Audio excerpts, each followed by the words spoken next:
Praise లాడమ్మ. Good morning. ప్రభుని యేసుక్రీస్తు నామంలో ఈ ఉదయకాలపు శుభవందనాలు మీ అందరికీ తెలియచెప్తున్నాను. బాగున్నారమ్మా? అందరూ ఎలా ఉన్నారు? దేవునికే మహిమ కలుగును గాక. మనందరము బాగుండాలని ఆ దేవుని పేరట దేవుని స్తుతిస్తున్నాము. ఈ ఉదయకాలం రాత్రి ప్రార్థించారా? రాత్రి లేచారా? ప్రార్థన చేసుకున్నారా? దేవునికి స్తుతులు చెల్లించారా? దేవుణ్ణి మహిమపరిచారా? ఆమేన్. నిజంగా ఈ రోజున ప్రార్థనే మనల్ని కాపాడుతుందమ్మా.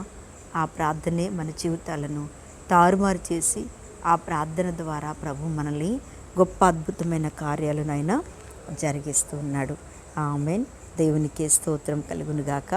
ఇక్కడ చక్కటి మాట మరి మనం చూస్తూ ఉన్నాము. దావీదు కోరిక కదా. మనకు కూడా ఎన్నో కోరికలు ఉంటాయి. ఎన్ని కోరికలు అంటే చాలా కోరికలు ఉంటాయి. దేవా నాకు అది చేస్తే బాగుంటుంది, ఇది చేస్తే బాగుంటుంది, అది ఇస్తే బాగుంటుంది. మనకి ఎన్నో కోరికలు. బ్రతికున్నంతసేపు మనము ఏంటంట మరణం అంచుల్లోకి వెళ్ళే వరకు కోరికలు కోరుతూనే ఉంటాం. కానీ దావీదు కోరిక చూద్దామా ఈరోజు. దావీదు కీర్తన 27వ అధ్యాయము 4వ వచనాన్ని చదువుతున్నాను. యెహోవా యొద్ద ఒక్క వరం అడిగి తిని దాన్ని నేను వెతుకుచున్నాను. యెహోవా ప్రసన్నతను చూచుటకు ఆయన ఆలయంలో ధ్యానించుటకు నా జీవితకాలమంతయు నేను యెహోవా మందిరంలో నివసింపగోరుచున్నాను. చూసారా, చక్కటి ప్రార్థన, చక్కటి అడుగుతున్నాడు. ఎంత అద్భుతంగా అడుగుతున్నాడో చూడండి. యెహోవా యొద్ద ఒక్క వరం అడిగి తిని. నిజమే, మనం కూడా ఎన్నో వరాలు అడుగుతూ ఉంటాం కదా.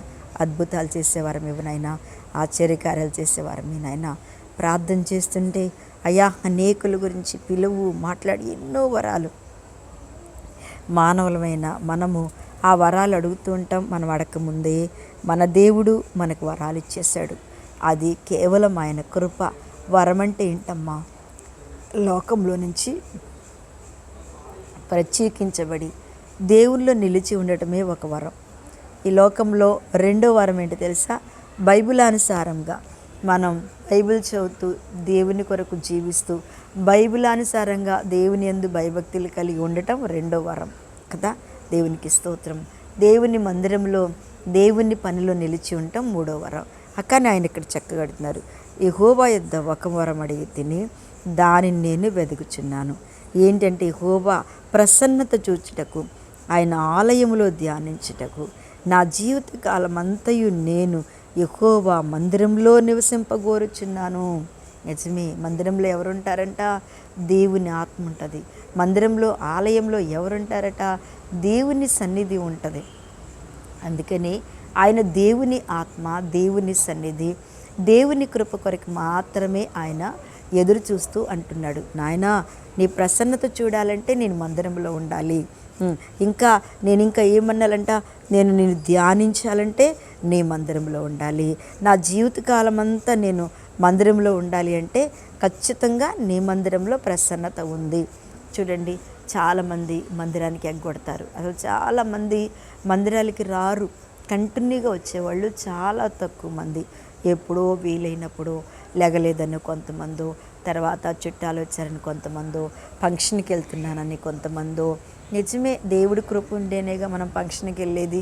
దేవుడు ఆశీర్వదించి మనం లెగిస్తేనే కదా మనం మందిరానికి వెళ్ళకుండా నిద్ర పట్టిందని, విశ్రాంతి తీసుకున్నానని, ఎవరెవరో వచ్చారు ఇవాళ ఏదో తినాలి, ఇవన్నీ కాదు. కానీ దావీదు యొక్క కోరిక చక్కగా మందిరంలోకి వెళ్ళాలి, మందిరంలో పని చేయాలి, ప్రసన్నత చూడాలి, ఆ దేవుణ్ణి చూడాలి, నేను అందులో ధ్యానించాలి, నా బ్రతుకు కాలమంతా నేను మందిరంలో ఉంటూ దేవుణ్ణి ఆరాధించాలని ఆయన యొక్క బలమైన కోరికను మనం ఇక్కడ చూస్తూ ఉన్నాం. దేవుని బిడ్డలారా, నిజమే, ఆ బలమైన కోరికను, ఆ బలమైనటువంటి కృపను మనం అనుభవించాలి అంటే తప్పకుండా దేవుని మందిరంలో ఉండాలి.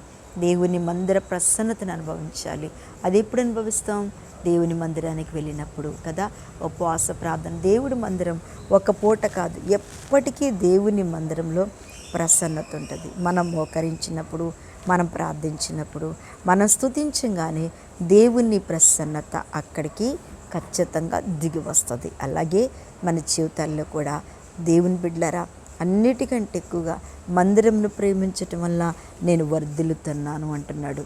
మందిర ఆవరణలో ఇంకోటి మాట చెప్పాడు కదా, నేను నీ మందిర ఆవరణంలో పచ్చని ఒలీవ మొక్కనే జీవిస్తా.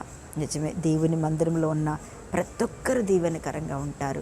దేవుని మందిరమును, దేవుణ్ణి ప్రేమించేవారు ప్రసన్నతను చూస్తారు, వర్ధిల్లుతారు, జీవితం మారిపోతుంది, భవిష్యత్తు మారిపోతుంది, వాళ్ళ ప్రేమ మారిపోతుంది, వాళ్ళ ప్రవర్తన మారిపోతుంది. అలాగే మనందరం కూడా దేవుని బిడ్డలరా, మందిరమైన మన దేవుణ్ణి ప్రేమిద్దామా, ఆయనతో ఉందామా, ఆయన ఖచ్చితంగా మన జీవితాల్లో కార్యమును చేస్తాడు. కళ్ళు మూసుకుందాం, ప్రార్థన చేస్తా. పరిశుద్ధుడా, ఈ రోజంతా కాపాడినందుకు స్తోత్రం. రాత్రి అంతా కాచి కాపాడి మహిమ కలిగిన తండ్రి, ఉదయకాలం నీ సన్నిధి మాతో ఉంచండి. ఎంతమంది బిడ్డలు ఏకీభవించి వాక్యములు వింటున్నారో ప్రతి ఒక్కరిని దీవించి, ఈరోజు పుట్టినరోజు, వివాహ దినమైతే వారిని ఆస్వాదించండి ప్రభా. యేసయ్యా, ఈ రోజంతా వారి కాపుదల భద్రతలో ఉంచిన ఆయన ప్రతి అవసర అక్కతను తీర్చి ప్రయాణం అంతట్లో తోడుగా ఉండమని యేసు నామమున అడుగుచున్న తండ్రి, ఆమేన్. ప్రైజ్ లార్డ్ అమ్మ. దేవుడు మిమ్మల్ని దీవించును గాక. ఆమేన్.